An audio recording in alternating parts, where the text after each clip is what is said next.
이번 시간에는 37번을 보겠습니다. 출산 크레딧 제도를 도입하고 있는 것은, 자, 이 출산 크레딧이나 또는 병역 의무로 인한 군 복무 크레딧을 규정하고 있는 것은 국민연금법입니다.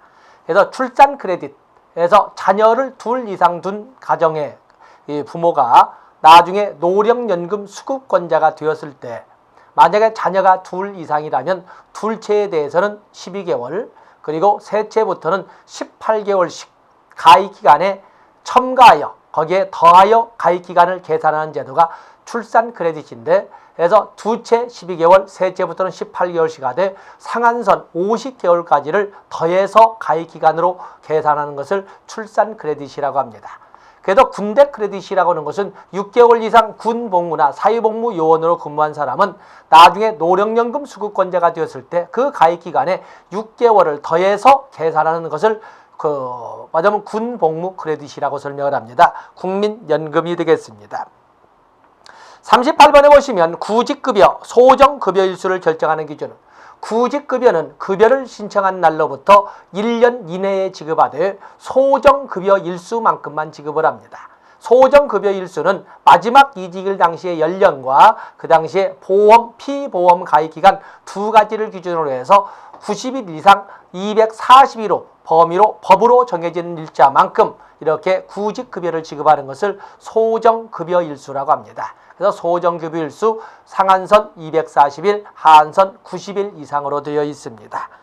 피보험기간과 이직일 당시의 연령, 답은 4번이 되겠네요.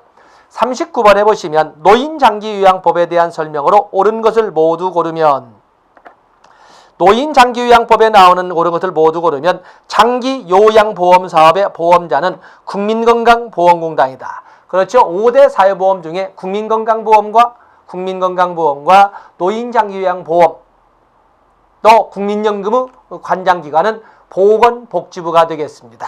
그다음에 여기 장기요양보험사업의 사업자는 관장기관은 보건복지부고, 또 의료보장에 대한 것은 우리나라는 통합주의로 운영하기 때문에, 다시 말해서 단일 보험자주의로 운영하기 때문에 우리나라에서 이 보험자는 단일보험자 국민건강보험공단이 되겠습니다.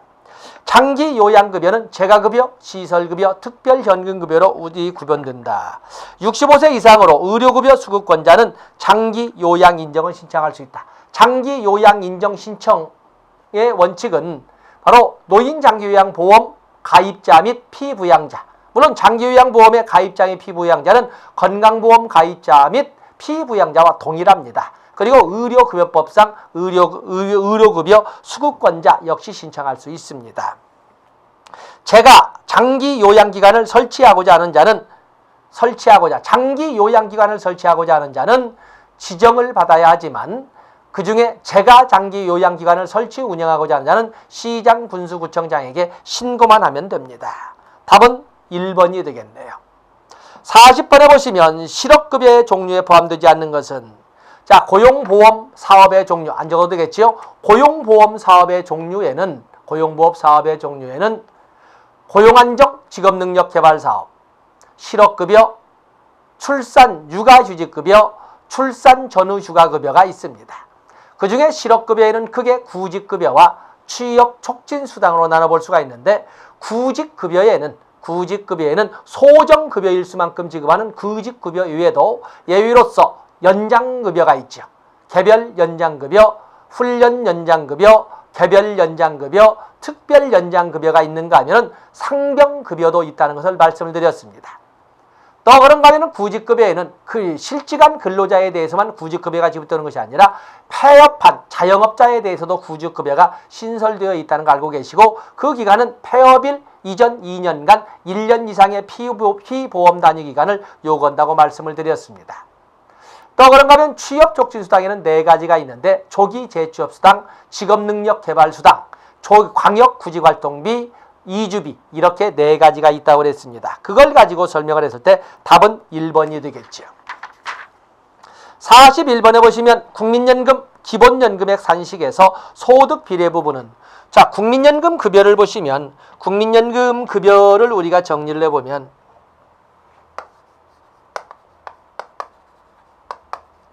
국민연금 급여는 뭐에 대해서? 바로 노령, 장애, 사망 등에 대하여 지급하는 것이 국민연금급여고 그 성격은 당연히 소득보장의 현금급여가 되겠습니다. 그리고 국민연금보험료, 국민연금보험급여의 산정기준은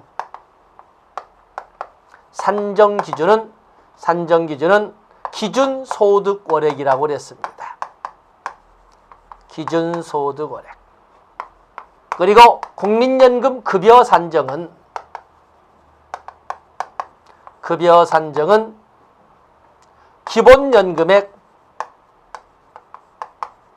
기본연금액 플러스 부양가족 연금액으로 이렇게 계산을 합니다. 그리고 이 중에 기본연금액은 20년 가입 비례상수 1.2에다가 물론 1.2는 2028년에 적용되는 숫자가 되겠습니다만 지금 꾸준히 해마다 0.015%씩 줄어서 2028년도에 1.2가 될 때까지 지금 줄여져 변동 중에 있습니다. A 플러스 B 1 플러스 0.05 12분의 N으로 계산한다고 그랬습니다. A라고 하는 것은 이것은 균등부문이라고 그랬죠. 균등부문이고 B는 저마다의 소득비례부문입니다. 소득비례부문. 때문에 균등부문은 사회적 적절성을 고려하는 영역으로 여기에는 사회적 적절성을 고려하는 영역으로 평균소득월액으로 계산합니다.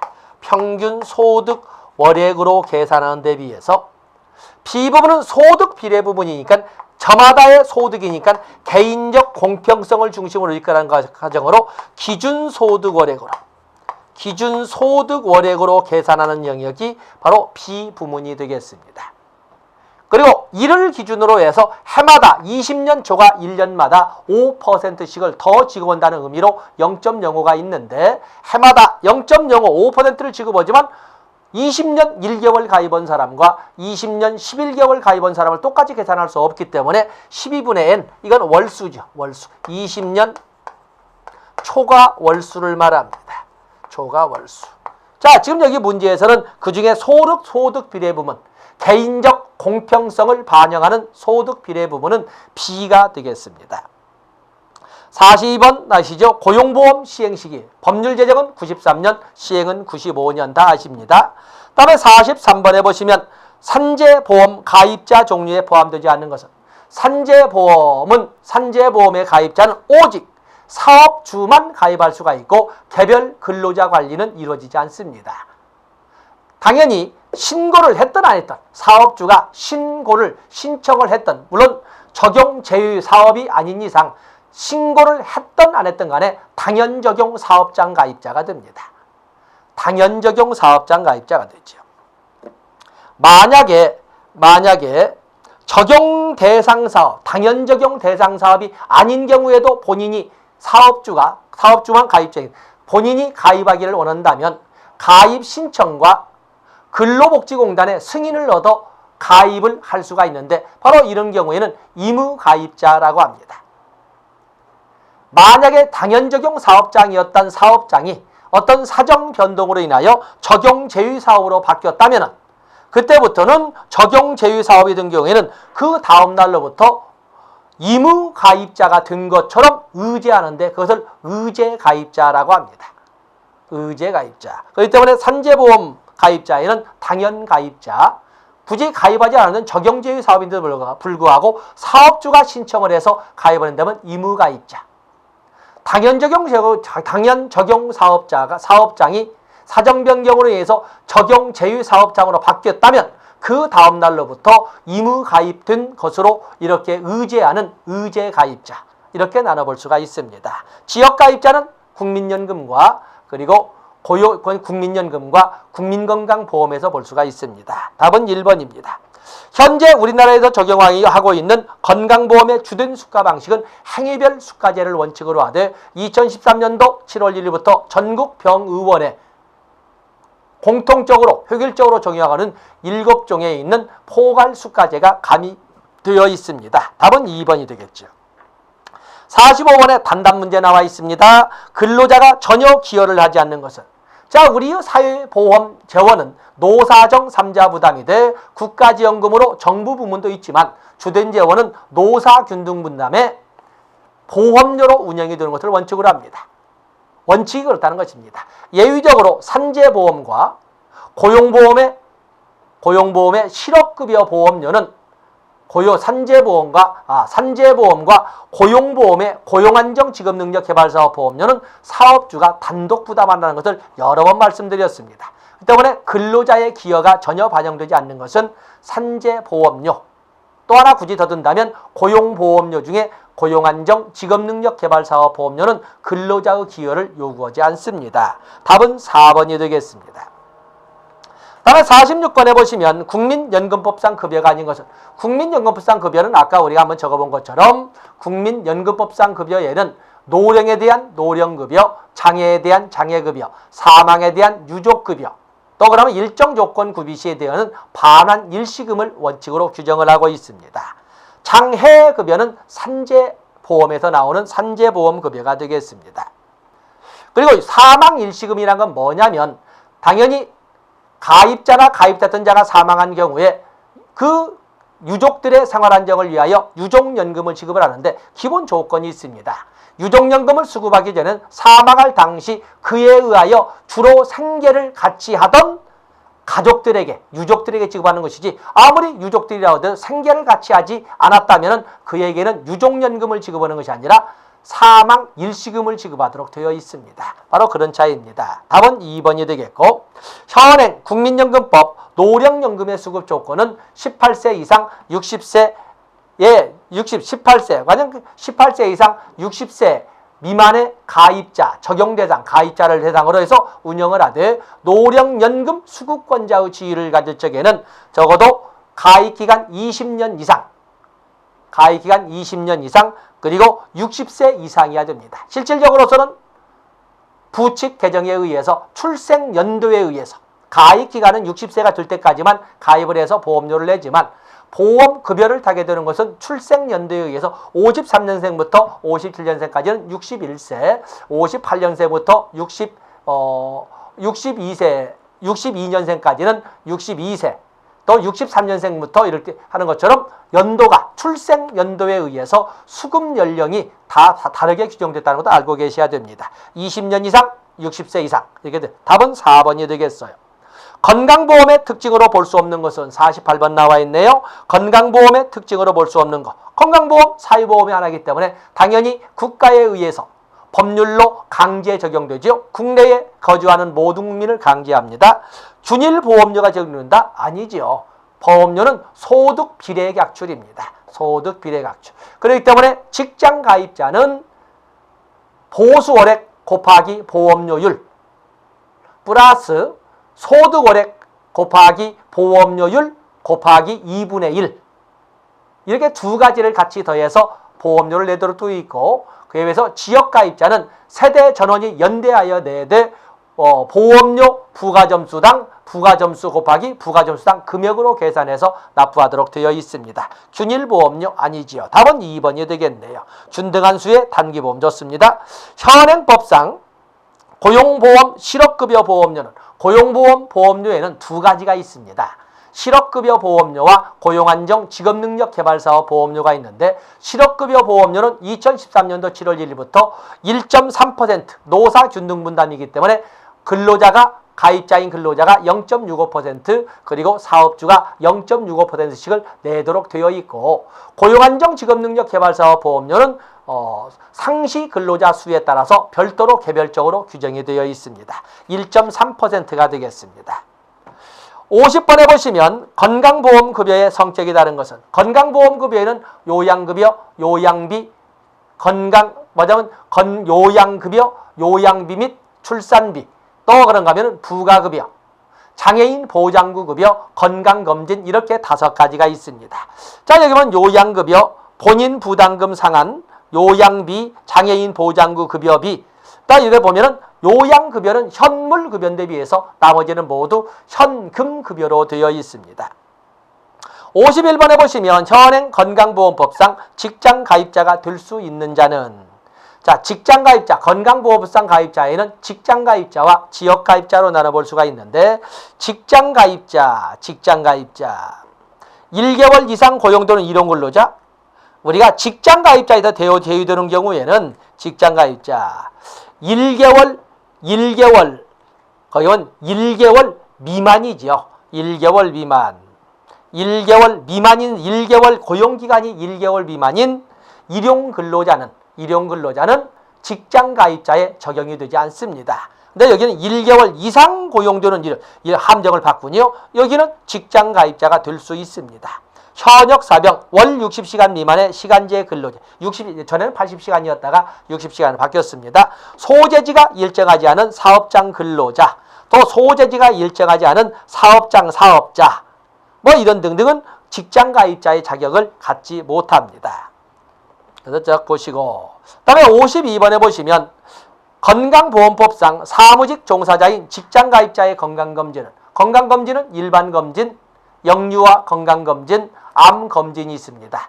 일반 건강검진은 2년에 1회를 원칙으로 하되, 사무직 근로자가 아닌 그런 가입자는 1년에 1회 하고, 사무직은 2년에 1회씩 하고 있습니다. 그래서 보통 출생연도로 봐서 짝수연도에는 짝수연도 출생한 사람, 직장가입자는 누구나 받습니다. 그러나 지역가입자는 40세 이상인, 세대주가 아닌 이상은 40세 이상이어야 됩니다. 뭐 이것도 볼 수 있습니다. 그래서 사무직 종사자인 직장가입자 건강검진은 2년에 1회 이상 실시하도록 되어 있습니다. 53번에 보시면 산재법상 업무상 재해에 포함되지 않는 것은, 자, 사유적 위험을 산재보험법에 적용을 시켜보면 업무상 사유로 인한 단서가 붙어 있지만 부상, 질병, 장애, 사망 이렇게 4개 있지 않습니까? 업무상 사유로 인한 부상, 질병, 장애, 사망으로 되어 있다는 거 봐주시면 됩니다. 다음에 54번에 보면 현행법상 산재보험급여 8종을 물어봤습니다. 산재보험급여는 현물급여로서 요양급여, 다음에 요양급여 기간 중에 일을 하지 못함으로 해서 겪게 되는 생활 안정을 위하여는 휴업급여, 평균임금의 70%지요. 또 그런가 하면 장해급여, 간병급여, 또 사망시 유족급여, 또 장의비, 상병보상연금, 직업재활급여 이렇게 8가지가 있는데, 요양급여만 현물급여고 나머지는 모두 현금급여라고 그랬고, 급여액의 산정기준은 평균임금의 몇 %, 평균임금의 며칠분 이렇게 평균임금을 산정기준으로 한다는 것도 말씀을 드렸습니다. 그런데 단 하나 현물급여인 요양급여마저도 요양비로도 지급할 수 있다는 법 규정에 의해서 산재보험급여는 모든 종류를 현금급여로 지급할 수 있다. 맞는 답이 되겠습니다. 그것도 말씀을 드렸죠. 반환일시금은 국민연금 급여의 한 종류가 되겠습니다. 노령연금, 장애연금, 사망시 유족연금, 그리고 반환일시금이 있거든요. 이것은 국민연금 급여가 되겠습니다. 55번에 보시면 고용보험사업에 포함되지 않는 것은 고용보험사업 4종 세트, 그러죠? 고용안정, 직업능력, 개발사업, 실업급여, 육아휴직급여, 출산 전후휴가급여 이렇게 4가지가 있습니다. 그 중에 실업급여에는 구직급여와 취업촉진수당으로 나눠볼 수가 있다. 구직급여에는 실직근로자의 구직급여와 폐업자인 자영업자의 구직급여로도 나눠볼 수가 있는데, 바로 이 실업자, 실직한 근로자에 대한 구직급여는 원칙적으로 소정급여일 수만큼 지급하는 구직급여, 90일에서 240일 사이로 나눠져 있지요. 그런가 하면은 예외로서 연장급여, 훈련 연장급여, 개별 연장급여, 특별 연장급여, 또 상병급여 등이 예외적으로 존재를 합니다. 그에 비해서 취업촉진수당에는 조기 재취업수당, 직업능력 개발수당, 또 광역구직활동비, 이주비 이렇게 4가지 있다는 것도 말씀을 드렸습니다. 여기 보시면 여기에서는 실업급여, 고용안정, 직업능력 개발사업, 산전후, 출산전후 휴가급여, 자활급여는 국민기초생활보장법상에 나오는 자활급여, 공공부조 국민기초생활보장급여가 되겠습니다. 답은 4번이 되겠네요. 56번에 보시면 현재 산재보험에서 특별급여가 적용되는 것은, 여기에는 장애급여와 유족급여의 장애특별급여, 유족특별급여. 당연히 업무상 재해로 인하여 장애급여를 받거나 유족급여를 받을 수 있는데, 그 업무상 재해가 보험자의 고의, 과실로 인해서 발생했다면, 보험자가 누구예요? 산재보험은 사업주관이기 때문에 보험자의 고의 과실로 인한 거라면 그로 인한 손해배상도 청구할 수 있는데, 근로자가 열악한 재정상태에서 재판을 민사를 통해서 이끌어가기에는 실제로 재판을 하나만 한 결과를 떨어지게 됩니다. 그래서 근로복지공단이 민사에 다름해서 장애특별급여나 유족특별급여를 먼저 선지급하고 그의 그 지급액을 나중에 보험자인, 고의과실을 일으킨 보험자인 사업주로부터 구상권을 행사하는 것을 장애특별급여와 유족특별급여라고 합니다. 답은 2번이 되겠어요. 57번에 보시면 고용보험법상 적용제휴 근로자의 연령기준은, 자, 64세까지가 고용보험 적용연령입니다.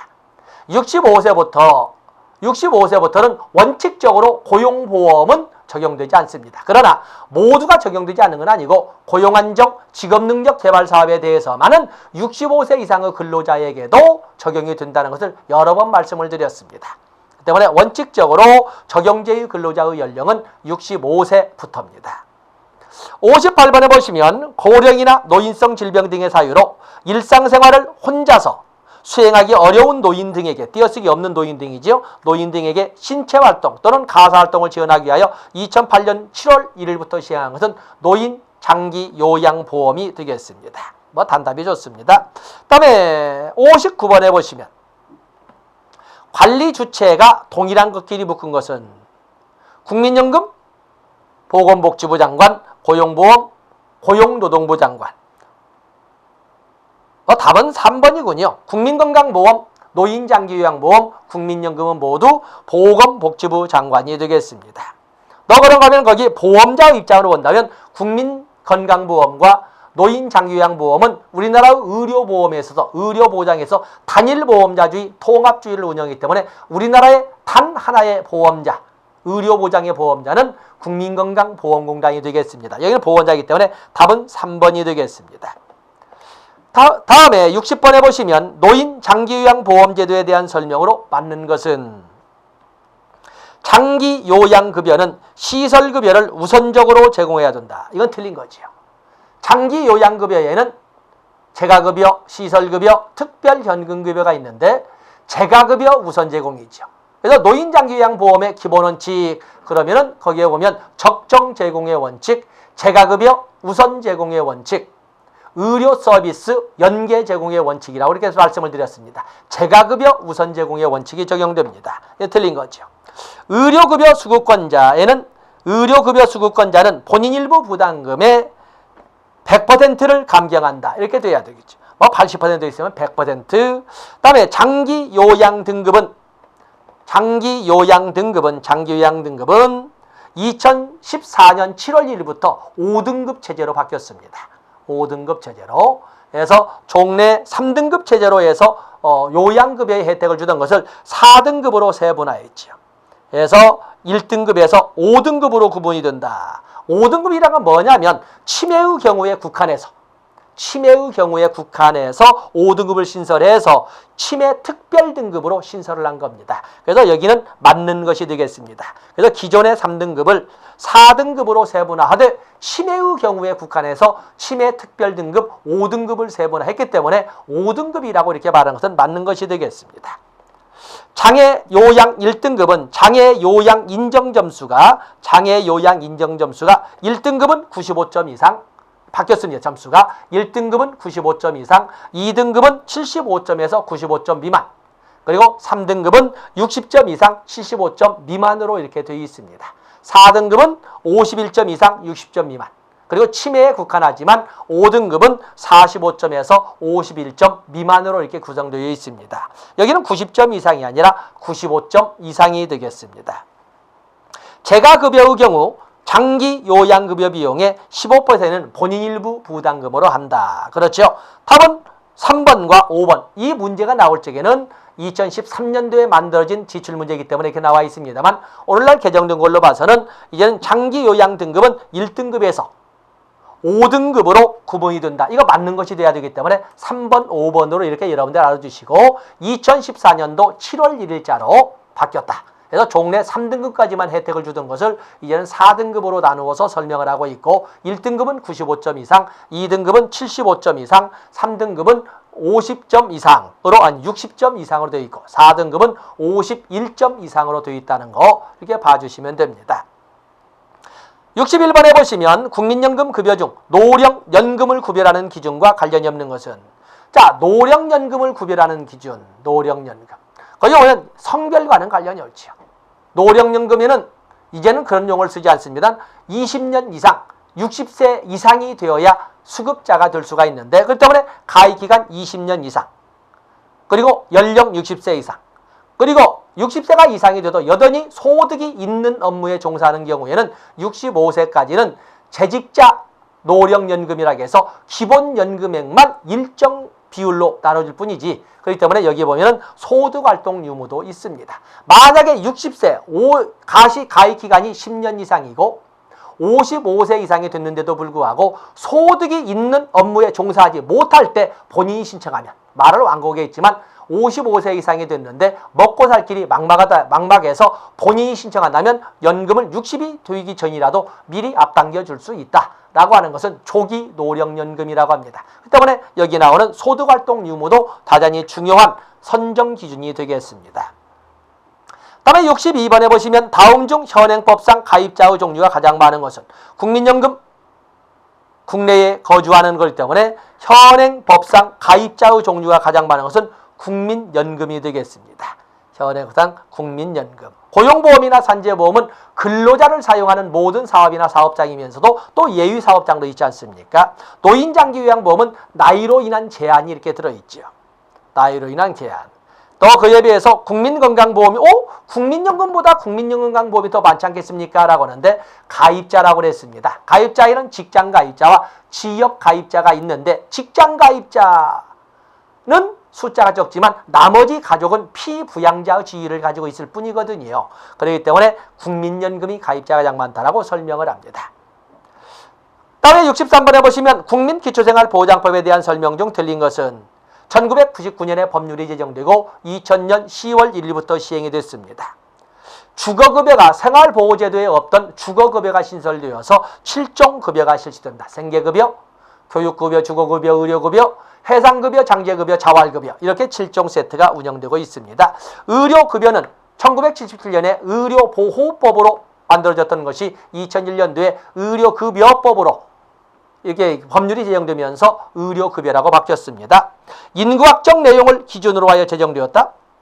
국민기초생활보장법에는 인구학적 조건 다 삭제해 있죠. 인구학적 조건, 연령 조건이니 또 주거 보유 상태, 근로능력 다 삭제했습니다. 부양 의무자 조건과 소득 인증의 조건 두 가지만 설정을 했습니다. 이건 틀린 거죠. 기존 생활보호과는 달리 권리성을 확실히 하고 있습니다. 김대중 정부, 국민의 정부에서 만들어진 겁니다. 답은 4번이 되겠어요.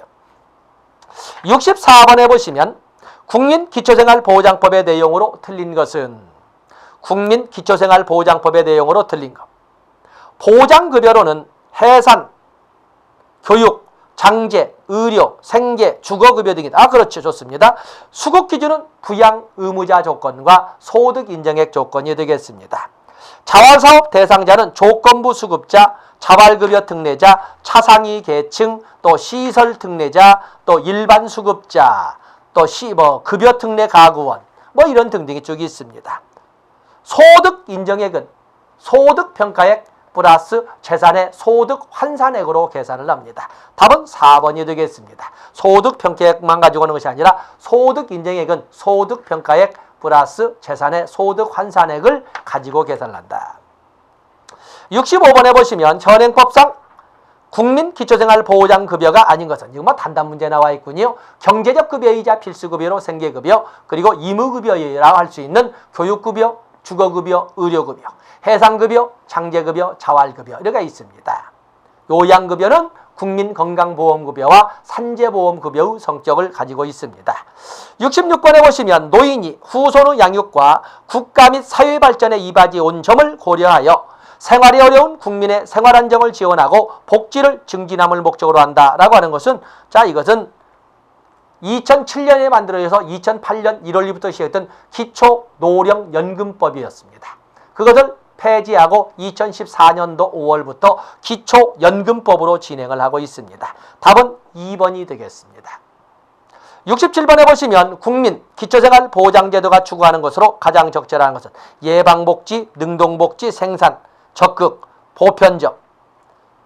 가장이란 말에서 사실은 이게 우리가 보면은 다 능동적, 생산적, 적극적 복지를 이끌어가지만 그 중에 생산적 복지의 개념으로 우선시하고 있습니다만 조심스러운 문제라고 할 수가 있습니다. 68번에 보시면 국민기초생활보장법에서 수급 조건은 부양의무자와 소득 인정액을 말합니다. 부양의무자가 없거나 부양의무자가 있어도 부양받을 수 없거나 부양할 수 없는 자로서 and 소득 인정액이 최저 생계비 이하인 자라고 되어 있습니다. 답은 1번이 되겠습니다. 69번에 보시면 국민기초생활보장제도에 대한 설명 중 맞는 것은 보건복지부 장관은, 이거 법조문 냈군요. 보건복지부 장관은 주최 매년 9월 1일까지 기한 중앙생활보장위원회의 심의를 거쳐 다음 연도 최저 생계비를 공표해야 된다. 9월 1일이 되겠습니다. 국민기초생활보장 수급권자 선정 기준은 부양의무자 조건과 소득 인정액 조건이 되겠습니다. 부양의무자는 부양할 의무가 있는 직계혈 1촌 이내의 직계혈종 및 그 배우자로 합니다. 2촌이 아니라 1촌이 되겠습니다. 특별한 사유가 없는 한 급여 신청일로부터 14일 이내에 결정 통지를 해야 한다. 14일 결정 통지는 급여 신청일로부터 14일 이내에 해야 됩니다.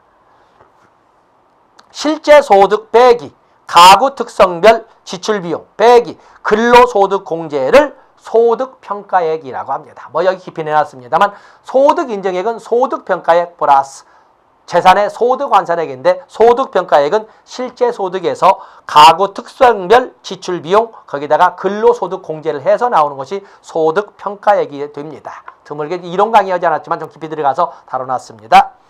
거기에 보면 근로소득 공제가 있습니다. 근로소득 공제액을 지역별로 나누고 있는데 대도시, 중소도시, 농어촌 이렇게 나누고 있습니다. 그래서 근로소득 공제 공제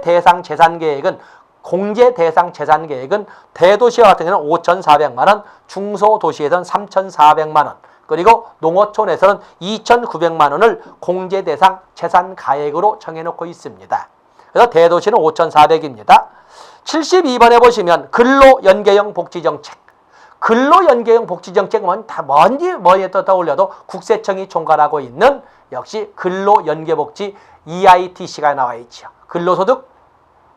근로소득 보전세제라고 하는 근로장려세제가 있는데 그 근거법률은 조세특례제한법을 통해서 시행됩니다. 오히려 그 근로장려세대도 중요하지만 거기 나오는 조세특례제한법 이것이 더 중요하다고 볼 수가 있습니다. 그래서 근로장려세제에 대한 근거법은 조세특례제한법이라는 것을 별도 문제로 다루도록 하겠습니다.